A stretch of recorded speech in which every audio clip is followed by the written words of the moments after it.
Excuse me,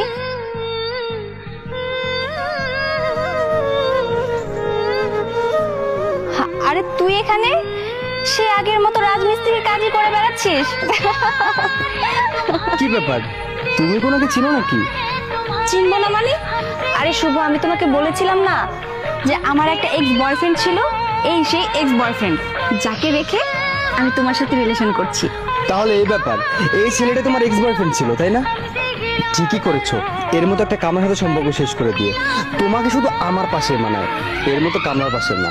একদম ঠিক কথা বলেছো। ও তো একটা কামলা, ছোট লোক, ওর কোনো যোগ্যতা আছে আমাকে বউ বানানোর?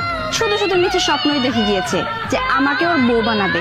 শুনে রাখ, তোর সাথে না আমার কখনো যেত না, আর মানাতোও না, আমাকে শুধু ওর সাথেই মানায়।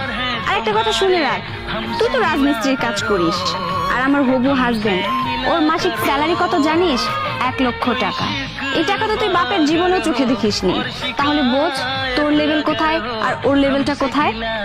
আচ্ছা শোনো না, এখানে দাঁড়িয়ে সময় নষ্ট না করে যেটা জিজ্ঞেস করো সেটা জিজ্ঞেস করো। আরে দাঁড়াও দাঁড়াও, জিজ্ঞেস তো করতেই হবে। এতদিন পরে ছোট লোকটার সাথে দেখা হলো, কিছু জিজ্ঞেস না করলে হয়? আচ্ছা, তুই তো অনেক বড় গলায় বলেছিলি তুই আমাকে ভালোবাসিস, তুই আমার জন্য এটা করবি সেটা করবি, আমার জন্য রাজপ্রাসাদ করে দিবি। এই তার নমুনা? তুই তো করিস রাজমিস্ত্রির কাজ, এই রাজমিস্ত্রির কাজ করে আমাকে রাজপ্রাসাদ করে দিবি?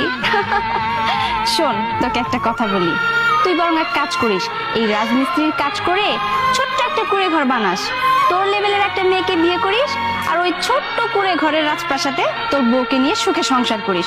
তোর জন্য এটাই বেটার।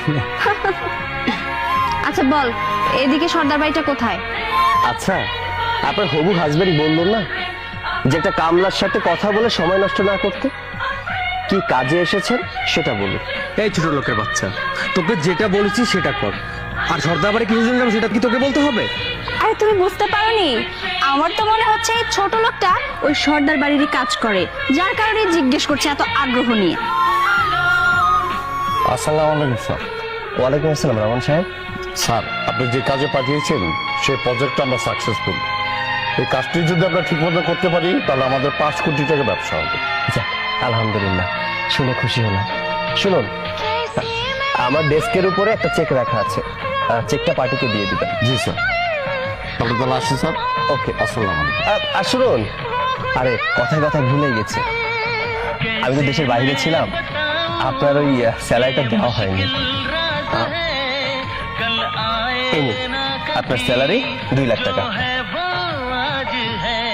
Thank you sir. আর শুনুন, যাওয়ার সময় আমার কাজের মেয়েটাকে একটু পাঠিয়ে